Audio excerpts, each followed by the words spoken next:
Hi friends. So మనకి ఇంకొక government job notification రావడం జరిగింది. సో ఈ నోటిఫికేషన్ మనకి ఎక్కడి నుంచి వచ్చింది అంటే ఐకార్ నుంచి national academy of agriculture research management అనమాట. నామ్ అంటాం, NAARM. సో మనకి ఈ కంపెనీ అనేది మనకి హైదరాబాద్లోనే లొకేట్ అయ్యిందనమాట, రాజేంద్ర నగర్లో. సో ఈ నోటిఫికేషన్ అంటే ఏంటి, జాబ్ ఏంటి, ఎలా అప్లై చేయాలి, ఎవరెవరు అప్లై చేయాలి, ఏజ్ డీటెయిల్స్, ఎలా అప్లై చేయాలి, స్టార్టింగ్ డేట్, లాస్ట్ డేట్, మొత్తం అన్నీ కూడా ఈ వీడియోలో డిస్కస్ చేద్దాం. ఈ వీడియో చివరి వరకు చూడండి. ఓకేనా. ముందుగా చూసుకుంటే మనకి ఇక్కడ వీళ్ళు ఏమన్నారంటే walk in interview for young professionals అని చెప్పి 8 పొజిషన్స్ ఉన్నాయని చెప్పి వీళ్ళు మెన్షన్ చేశారనమాట. సో ఆ పొజిషన్స్ ఏంటంటే అనేది ఇప్పుడు చూద్దాం. సో అలాగేనా. సో మనకి ఇక్కడ చూసుకుంటే యంగ్ ప్రొఫెషనల్ టు ఒక పొజిషన్. ఇది వాక్ ఇన్ ఇంటర్వ్యూ ఎప్పుడంటే 5/5 అనమాట. అంటే మే 5న 9 AM కంటే మే 5న మార్నింగ్ 9కి అనమాట walk in interview. So education qualification చూసుకుంటే degree with at least 60% marks in mass communication journalism అనమాట. ఈ డిగ్రీ లేదంటే PG diploma in mass communication journalism and ఈ రెండింటిలో ఏదో ఒకటి, అండ్ అలాగే 1 year of working experience in content creation అనమాట. ఓకేనా. సో యంగ్ ప్రొఫెషనల్ 2కి ICM డివిజన్లో ఒక పొజిషన్ ఉంది, ఒక వేకెన్సీ ఉంది. అలా మీరు ఈ పొజిషన్కి అప్లై చేయాలనుకుంటే మీరు వాక్ ఇన్ ఇంటర్వ్యూకి వెళ్ళాలన్నమాట. హైదరాబాద్లో మీకు ఇక్కడ అడ్రస్ ఉంది కదా, రాజేంద్ర నగర్, హైదరాబాద్ 500330 అని. సో ఆ అడ్రస్కి వెళ్ళాలన్నమాట మీరు. మీకు ఇక్కడ నెంబర్ కూడా ప్రొవైడ్ చేశారు కదా. సో మీకు ఏమైనా డౌట్స్ ఏమైనా ఉంటే మీరు ఈ నెంబర్ కూడా కాల్ చేసి కన్ఫర్మ్ చేసుకోవచ్చు అనమాట, క్రాస్ చెక్ చేసుకోవచ్చు. సో మే 5న మార్నింగ్ 9కి ఒకవేళ మీరు ఈ పొజిషన్కి అప్లై చేయాలనుకుంటే ఈ డేట్కి, ఈ టైంకి మీరు ఇంటర్వ్యూకి వెళ్ళాలన్నమాట. అండ్ మీ క్వాలిఫికేషన్ అనేది ఇది అనమాట. అట్లీస్ట్ డిగ్రీ విత్ 60% ఇంకా మాస్ కమ్యూనికేషన్ ఆర్ జర్నలిజం, లేదనుకుంటే PG diploma in mass communication or journalism, and అలాగే 1 year working experience in content creation అనమాట. ఓకేనా. అండ్ అలాగే ఈసీఎం డివిజన్లో మీరు ఒకవేళ అప్లై చేయాలనుకుంటే 6వ తారీఖు అనమాట, అదే నెల 6వ తారీఖు, అంటే మే 6 సేమ్ 9 గంటలకి. అండ్ ఇందులో మీకు 9 గంటలకి ఇంటర్వ్యూకి వెళ్ళాలన్నమాట, వాకింగ్ ఇంటర్వ్యూకి. సో మీకు ఇందులో క్వాలిఫికేషన్ వచ్చేసరికి, ఎడ్యుకేషన్ క్వాలిఫికేషన్ వచ్చేసరికి పోస్ట్ గ్రాడ్యుయేట్ అంటే PG in agriculture and allied sciences అనమాట. సో మీకు మినిమం పీజీ ఉండాలన్నమాట మీరు ఈ రోల్కి అప్లై చేయాలంటే. ఓకే. అండ్ మీకు ఈ రోల్కి అప్లై చేయాలనుకుంటే మీరు మే 6న మీరు ఇంటర్వ్యూకి వెళ్ళాల్సి ఉంటుంది అనమాట, వాకింగ్ ఇంటర్వ్యూ. అండ్ అలాగే BAS అండ్ ఆఫీస్లో ఒక వేకెన్సీ ఉంది. అండ్ ఈ వేకెన్సీ కూడా అదే రోజు సేమ్ 9 గంటలకే అనమాట ఇంటర్వ్యూ కూడా. ఓకేనా. సో 06/5/25 అంటే మే 6వ తారీఖులో 9 గంటలకి ఈ ఇంటర్వ్యూ కూడా. అండ్ ఈ పొజిషన్కి మన క్వాలిఫికేషన్ వచ్చేసరికి graduate in engineering with at least 60% in computer science or IT with 1 year experience in relevant field అనమాట. సో మీకు కంప్యూటర్ సైన్స్లో 60% ఉండాలి, లేదనుకుంటే మాస్టర్స్ ఇన్ కంప్యూటర్ అప్లికేషన్, లేదనుకుంటే ఇన్ఫర్మేషన్ టెక్నాలజీ IT, లేదనుకుంటే కంప్యూటర్ సైన్స్ మాస్టర్స్ ఉండాలి, లేదనుకుంటే గ్రాడ్యుయేషన్ ఉండాలన్నమాట 60%. ఓకేనా. మీరు ఈ రోల్కి అప్లై చేయాలనుకుంటే. అండ్ ఈ రెండు రోల్కి మీకు ఒకే రోజు ఇంటర్వ్యూ అవుతుందన్నమాట. అది ఎప్పుడంటే మే 6న అనమాట. అండ్ అలాగే మనం ఇక్కడ చూసుకుంటే ఎలక్ట్రికల్ యూనిట్ అనమాట. ఎలక్ట్రికల్ కేటగిరీలో ఎలక్ట్రికల్లో కూడా మీకు అదే రోజు ఇంటర్వ్యూ జరుగుతుంది అనమాట. అంటే మే 6నే ఇంటర్వ్యూ జరుగుతుంది, సేమ్ టైం కూడా 9 గంటలకే మీరు అప్పుడు కూడా వెళ్ళాలి. ఈ నోటిఫికేషన్ క్వాలిఫికేషన్ వచ్చేసరికి BE or BTech or equivalent graduation with at least 60% in electrical engineering or electrical and electronics engineering అనమాట.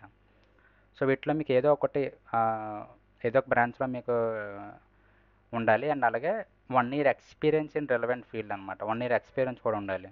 లేదు మీకు ఎక్స్పీరియన్స్ లేదు, ఇది లేదనుకుంటే మీకు డైరెక్ట్గా ME or MTech in electrical engineering or electrical and electronics engineering ఉంటే మీకు ఎక్స్పీరియన్స్ కానీ ఇంకేం అక్కర్లేదు అనమాట. సో అర్థమైంది కదా. మీకు ఎక్స్పీరియన్స్ ఉంది, ఇందులో మీకు ఏదో క్వాలిఫికేషన్ ఉంది అనుకుంటే మీరు దీంతో ప్రొసీడ్ అవ్వచ్చు. లేదు మాకు ఈ రెండు లేవు కానీ MTech ఉంది అనుకుంటే మీరు MTechతో కూడా ప్రొసీడ్ అవ్వచ్చు అనమాట ఎలక్ట్రికల్ యూనిట్కి. ఓకేనా. సో ఇందులో మనకి 2 పొజిషన్స్ అనేవి ఉండడం, 2 పొజిషన్స్ ఇచ్చారు, 2 పొజిషన్ వేకెన్సీలు ఉన్నాయి. అండ్ దీని ఇంటర్వ్యూ కూడా 6నే అనమాట, మే 6 9 గంటలకి, 9 గంటలకు అనమాట. అండ్ అలాగే అడ్మినిస్ట్రేషన్ చూసుకుంటే గ్రాడ్యుయేషన్ విత్ దీనికి 7th అనమాట. సో 7th ఇంటర్వ్యూ అటెండ్ అవ్వాలి ఇక్కడ నుంచి అడ్మినిస్ట్రేషన్కి. Graduation with at least 60% in computer science or IT or computer applications software engineer with 1 year relevant experience అనమాట. ఓకేనా. ఈ ఈ అడ్మినిస్ట్రేషన్ రోల్కి మనం 7th వెళ్ళాలన్నమాట. మే 7th వెళ్ళాలి. ఒక వేకెన్సీ ఉంది. అండ్ అలాగే ఆడిట్ అండ్ అకౌంట్ సెక్షన్లో మనకు ఒక పొజిషన్ వేకెన్సీ ఉంది. ఆ రోల్కి కూడా మనం 7th మనం 9 o'clock వెళ్ళాలి. అండ్ క్వాలిఫికేషన్ వచ్చేసరికి BCom BBS with minimum 60% marks from recognised university. So మీకు ఈ క్వాలిఫికేషన్ అనేది ఉండాలన్నమాట. BCom BBA or BBS with minimum 60% from recognised university. లేదనుకుంటే ఈ క్వాలిఫికేషన్ అనమాట. BCom BBA BBS with minimum 60% from recognised university, ఇవన్నీ విత్ మినిమం 1 year ఎక్స్పీరియన్స్ అనమాట. Okay, మీరు ఈ పొజిషన్కి అప్లై చేయాలనుకుంటే audit and account section. And అలాగే ఎక్స్ఎస్ఎం డివిజన్లో అయితే మీకు ఒక పొజిషన్ ఉంది. ఈ పొజిషన్కి అయితే మీరు 8వ తారీఖున వెళ్ళాలన్నమాట, మే 8th. అండ్ దీనికి వచ్చేసరికి మీకు PG degree in agriculture extension ఉండాలన్నమాట. పీజీ అనేది ఉండాలన్నమాట ఈ పోస్ట్కి మీరు అప్లై చేయాలంటే. సో ఇవి మీకు 8 పోస్టులు అనేది, 8 వేకెన్సీలు అనేది. అండ్ ఇక్కడ మనం చూసుకుంటే శాలరీ అనేది 42,000 అనమాట, ఫిక్స్డ్ పర్ మంత్. అంటే మీకు నెలకి 42,000 శాలరీ వస్తుంది అనమాట. ఒకని 8 పొజిషన్స్కి మీకు ఏ పొజిషన్కి అయినా సరే మీకు 42,000 పర్ మంత్ ఫిక్స్డ్ శాలరీ రావడం జరుగుతుంది అనమాట. అలాగే మీరు వేజెస్ చూసుకుంటే 21 years అండ్ 45 years అనమాట. మినిమం 21 years ఉండాలి. అండ్ అలాగే మ్యాక్సిమం వచ్చరికి 45 years అనమాట. ఓకేనా. సో వీళ్ళు చెప్పడం ఏంటంటే మీరు వాకిన్ ఇంటర్వ్యూ కాబట్టి 1 hour ముందే మీరు ఆ లొకేషన్కి వచ్చి ఉండాలని చెప్పి వీళ్ళు చెప్తున్నారనమాట. ఆ టైం అయిపోయిన తర్వాత మీకు ఎంట్రీ అయితే ఇంక ఎంట్రీస్ తీసుకుని 10 తర్వాత అంటున్నారు. సో మీరు 1 hour ముందే, ఒకవేళ మీకు ఇంట్రెస్ట్ ఉంటే ఏదైనా పొజిషన్స్కి అప్లై చేస్తున్నారు అనుకుంటే 1 hour ముందే మీరు ఆ లొకేషన్కి వెళ్ళిపోండి అనమాట. వెళ్ళిపోండి, ఆ రాజేంద్ర నగర్ ఉంది కదా, సో ఆ లొకేషన్కి. సో మీరు ఎలా అప్లై చేయాలంటే ఇదే మీకు నోటిఫికేషన్లో నేను కింద మీకు ఈ లింక్ ప్రొవైడ్ చేస్తాను. ఈ నోటిఫికేషన్లో మీకు కింద అప్లికేషన్ ఫామ్ అనేది ఉంటుంది అనమాట, పేజ్ 5లో.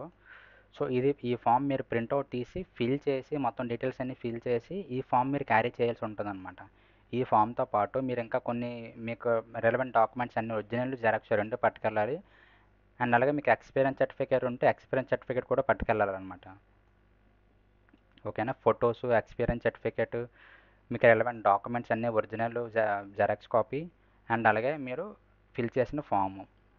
సో ఇవన్నీ మీరు వాకిన్ ఇంటర్వ్యూకి క్యారీ చేయాలన్నమాట. సో ఈ నోటిఫికేషన్ గురించి ఇదనమాట. సో మీకు ఈ నోటిఫికేషన్ అనేది కింద, ఈ నోటిఫికేషన్ లింక్ అనేది మీకు కింద ప్రొవైడ్ చేస్తాను. అక్కడ క్లిక్ చేసి మీకు ఒకవేళ కావాలనుకుంటే ఈ నోటిఫికేషన్ మళ్ళీ క్రాస్ చెక్ చేసుకోవచ్చు. లేదా మీకు డౌట్స్ ఏమైనా ఉంటే పైన నెంబర్ చెప్పాం కదా, ఆ నెంబర్ కాల్ చేసి మీరు కనుక్కోవచ్చు. అండ్ మీరు ఒకవేళ అప్లై చేస్తాను మీకు ఇంట్రెస్ట్ ఉంది అనుకుంటే మీరు ఈ ఫామ్ మీకు ప్రింట్అవుట్ తీసి ఫిల్ చేసి అదే డేట్కి మీరు ఈ ఫామ్తో పాటు మీ రిక్వైర్డ్ డాక్యుమెంట్స్ అంటే 10th క్వాలిఫికేషన్ మెన్షన్ చేశారు కదా, బీబీఏ డిగ్రీ పీజీ ఇవన్నీ చెప్పి ఆ సర్టిఫికేట్స్, ఆ రెలవెంట్ సర్టిఫికేట్స్ జెరాక్స్, అండ్ అలాగే మీ ఫొటోస్, ఈ మీరు అప్లికేషన్ ఫిల్ చేసిన కాపీ, ఇవన్నీ మీరు పట్టుకెళ్ళాల్సి ఉంటుంది అనమాట ఇంటర్వ్యూకి, ఆ వాకిన్ ఇంటర్వ్యూకి. ఓకేనా. సో అండ్ మీకు ఏమైనా డౌట్స్ ఉంటే కింద కామెంట్ సెక్షన్లో కామెంట్ చేయండి, నేను రెస్పాండ్ అవుతాను. అండ్ మన నెక్స్ట్ వీడియోస్ కోసం మన ఛానల్ని ఫాలో అవుతున్నాను. Thank you so much.